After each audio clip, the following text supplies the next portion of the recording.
আপনারা জানেন বিগত ফ্যাসিস্ট শেখ হাসিনার আমলে অসংখ্য মানুষ গুম হয়েছে। আমাদের তথ্য মতে এবং আমাদের অনুসন্ধান মতে প্রায় 10,000 প্লাস গুমের ভিকটিম সারা বাংলাদেশে একটু আছে। একটু একটা সেকেন্ড, সরি। কিন্তু গুমের ভিকটিমরা বেশিরভাগই হলো আপনার সাধারণ, উইদাউট রাজনীতিবিদ, সাধারণ জনগণ হওয়ার কারণে তাদের যে টমা এখনও রয়েছে, যার কারণে তারা বিভিন্ন সময় প্রকাশ্যে আসতে চাচ্ছে না, ভয় পাচ্ছে, এখনও তাদের ভিতরে আতঙ্ক কাটতেছে না।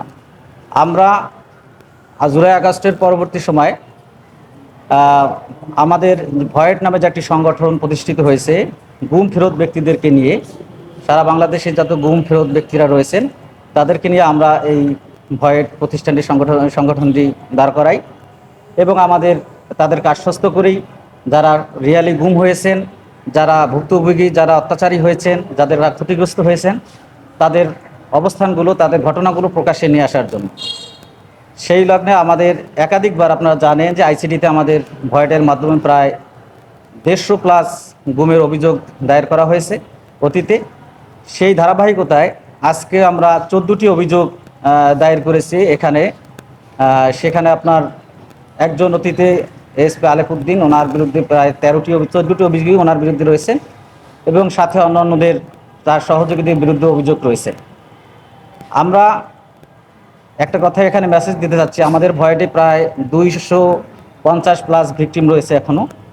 এভাবে ধারাবাহিকভাবে আমাদের প্রত্যেকটা অঞ্চল থেকে অনুসন্ধান করে গুম ভিকটিমদেরকে আমরা প্রকাশ্যে নিয়ে আসার চেষ্টা করব এবং অতীতের যে বিভৎস ঘটনাগুলো জাতির সাথে হয়েছে, যে গুম করে যে বিভিন্নভাবে মানুষকে হয়রানি এবং মিথ্যা মামলার মাধ্যমে নিঃস্ব করা হয়েছে, তাদের রিয়াল ঘটনাগুলো প্রকাশ্যে নিয়ে এসে জাতিকে সতর্ক করা হবে এবং জাতিকে সঠিক মেসেজ দেওয়া হবে এবং অতীতের কর্মকাণ্ড সম্পর্কে মানুষ জানতে পারবে যে আসলে কি হয়েছে।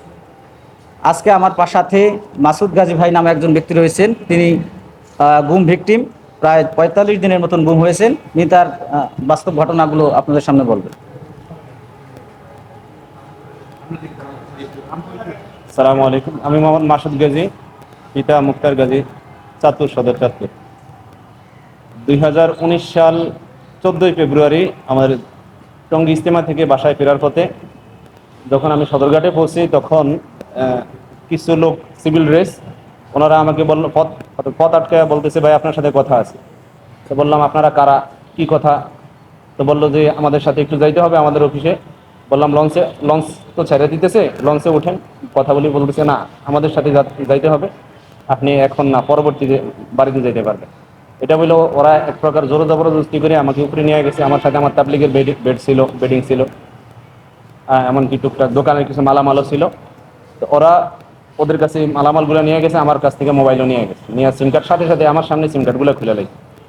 যখন সদরঘাটের টার্মিনাল থেকে উপরে নিয়ে আসছে, দেখলাম যে র্যাবের কয়েকটা গাড়ি, র্যাব 11 ইয়া লেখা, প্লাস পোশাক পরিহিত অনেকেই ছিল ওইদিকে, 3-4টা গাড়ির মতোই ছিল। পরবর্তীতে ওরা আমাকে গাড়িতে উঠায় হাত করা পরাইছে। আমার মাথার পাগড়ি খুইলা, আমার মাথায় পাগড়ি ছিল, এই ছবিগুলো আছে আমার কাছে এখনো। তো ওই পাগড়ি খুইলা আমার চোখ বাঁধ দিছে, চোখ বাঁধছে বাইদা। একজন বলতেছে, চলো এই সাভারের দিকে চলো। তো সাভারের দিকে চলো, কিন্তু বাইরে থেকে যে আওয়াজ, আমি কিছুক্ষণ পরে যে আওয়াজ শুনলাম, যে এরা ওই চিটাগাং রোডের আওয়াজ দিতেছে, হয়তো গাড়িওয়ালারা ডাকতেছে। তো বুঝছি যে না, এরা সাভারের দিকে নিচ্ছে না, এরা উল্টা দিকে আমার নিতেছে। তো অনেকক্ষণ, দীর্ঘক্ষণ ঘুরায়া ঘাড়ায়া, অনেক সময়, ওই আমি বলতে পারবো না যে কয়টা বাজে আনুমানিক, বলতে পারবো না। অর্থাৎ ঈশারও অনেক পরে, আমাকে আসরের পরে নিল, ঈশার পরে যাই ওনাদের অফিসে গেলাম। তখন অনেক জিজ্ঞাসাবাদ করছে, বিশেষ করে আমার নাম, ঠিকানা, আমার সাথে কি কি ছিল, ওগুলো সব ওনারা একটা নোট করছে। ওই নোটটা পরবর্তীতে আবার আমাদেরকে দিচ্ছে, কি কি ছিল আমার কাছে, আমার আত্মীয় স্বজনদেরকে যে মালামালগুলো বুঝিয়ে দিয়েছে, ওইটাও আমার ফাইলের মধ্যে আছে। পরবর্তীতে ওনারা এই 45 দিন আমাকে, ওনাদের অনেকগুলো সেল আছে, বিশেষ করে র্যাব 11-এর মধ্যে আমি 3 ধরনের রুমের মধ্যে ছিলাম। একটা রুম ছিল আমার অনুমান হিসাবে 2.5 ফিট বাই 6 ফিট, এটার মধ্যে প্রায় 2 ফিটের মধ্যে কমে, অল্প একটু জায়গার মধ্যে এইদিকে থাকা, খাওয়া, ঘুম, নামাজ পড়া। তো কোরআন চাইলে কোরআন দিত না, বলতো যে মুখস্থ যদি থাকে ওইভাবেই পড়ে। পরবর্তীতে বড় ছেলে গেছে, আর কোরআন শরীফ দিছে। তো আমার ওইদিকে হালত এমন অবস্থা হয়েছে, আমি যখন নামাজে রুকুতে যাইতাম, আমার পিছনের সাইড এক দেয়ালে আটকাইতাম, মাথাটা আরেক দেয়ালে আটকাইতাম। ওই জায়গার মধ্যে গোসল করতাম, যখন গোসল পানি না শুকানো পর্যন্ত ওইদিকে বসতে পারতাম না। এর মধ্যেই নামাজ পড়া, থাকা, ঘুম, এদিকে লম্বা সময় রাখছি। আর একটা টর্চার রুমের পাশেই ছিল। তো যাদেরকে টর্চার করা হইতো ওরা যখন বিকট আওয়াজে চিৎকার দিত আমার মানসিকভাবে খুবই কষ্ট লাগতো। এমনি ওরা আমাকেও টর্চার করছে।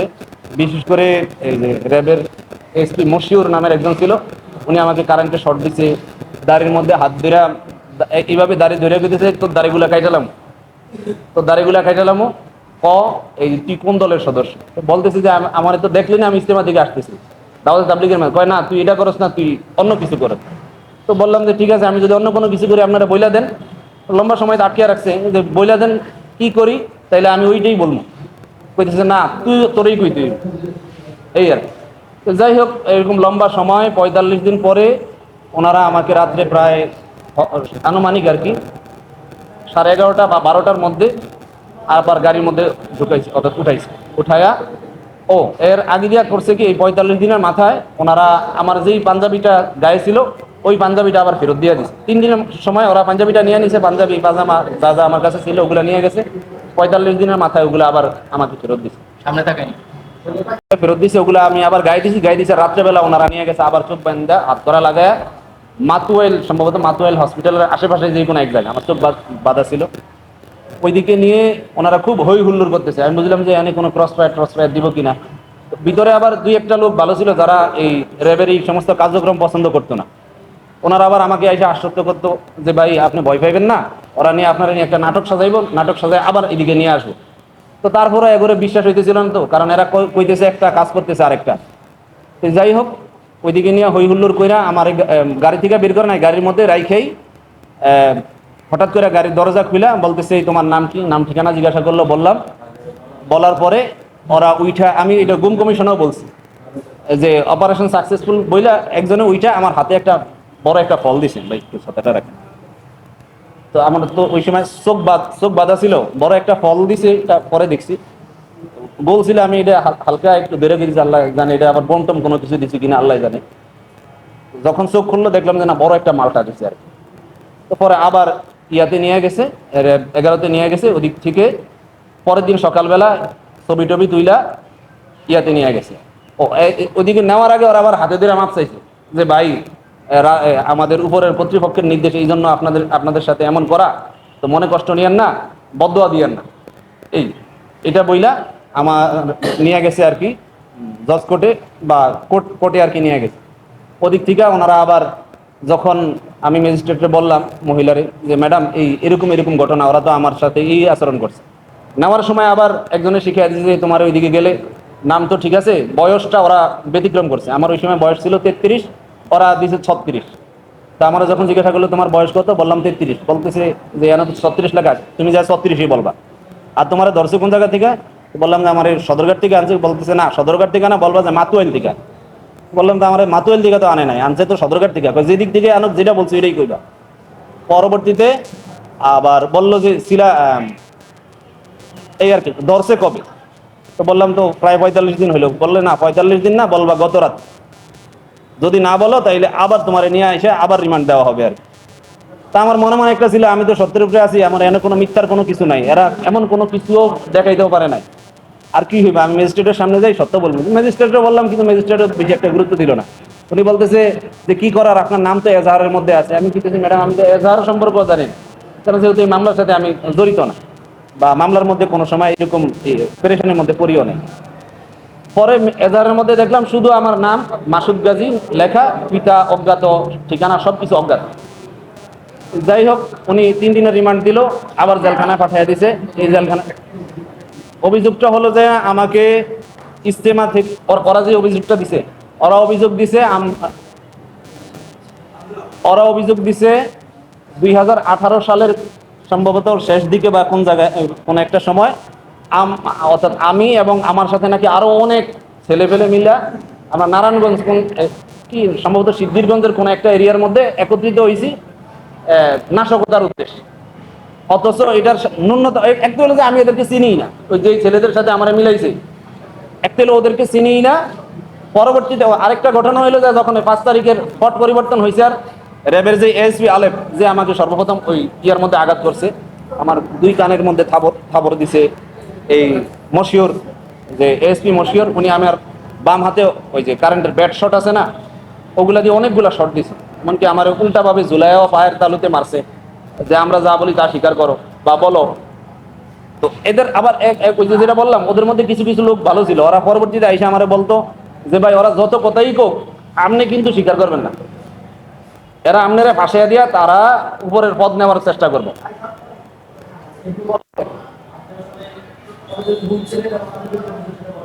45 দিন ঘুমছিলাম, 45 দিন ঘুমছিলাম। আমার অভিযোগ হলো র্যাব 11-2019 সালে যে সমস্ত কর্মকর্তারা ছিল ওনাদের প্রত্যেকের বিরুদ্ধে অভিযোগ, কারণ প্রত্যেকেই আমাকে জিজ্ঞাসাবাদ করছে আর প্রত্যেকেই মোটামুটি অনেকেই আমাকে টর্চার করছে।